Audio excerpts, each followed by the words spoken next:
এবং যারা সম্মুখে এসে হামলা করছে তারা স্পষ্টত ছাত্রদলের নেতা কর্মী। সো এখানে আসলে বলার কোনো ইয়া নাই যে এখানে কারা হামলা করছে, এটা সম্পূর্ণ মির্জা আব্বাসের উদ্দেশ্য প্রণোদিত একটা হামলা।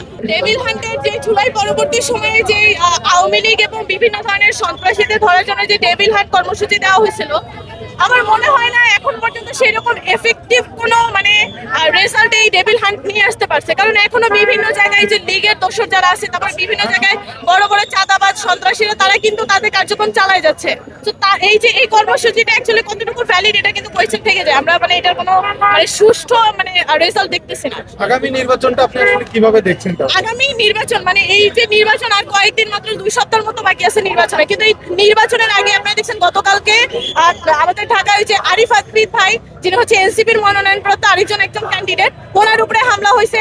আবার হচ্ছে আজকে হচ্ছে নাসিরউদ্দিন পাটোয়ারির উপরে হামলা হয়েছে। তো এই ধরনের পরিবেশ আসলে কোনোভাবে একটা সুষ্ঠু নির্বাচন হওয়ার জন্য একটা পরিবেশ না। কিন্তু আমরা আশা করব ইসি যাতে এই হামলাগুলোর বিষয়ে সুষ্ঠু তদন্ত করে একটা হচ্ছে এবং যারা সম্মুখে এসে হামলা করছে তারা স্পষ্টত ছাত্রদলের নেতা কর্মী। সো এখানে আসলে বলার কোনো ইয়া নাই যে এখানে কারা হামলা করছে, এটা সম্পূর্ণ মির্জা আব্বাসের উদ্দেশ্য প্রণোদিত একটা হামলা। তারা আমাদেরকে ঠিকই ভালোবাসে, এখানে ছিল তারা আমাদেরকে ভালোবাসে। বিগত 17 বছর মনে নাই, পাঁচা বোঝে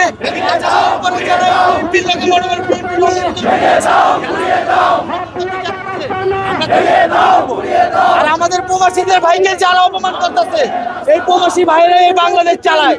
এই প্রবাসী নাই একটা যারা মেয়ের বিয়া দিতে পারে না, ছেলের চিকিৎসা করতে পারে না, এই প্রবাসী ভাইরা চালায়।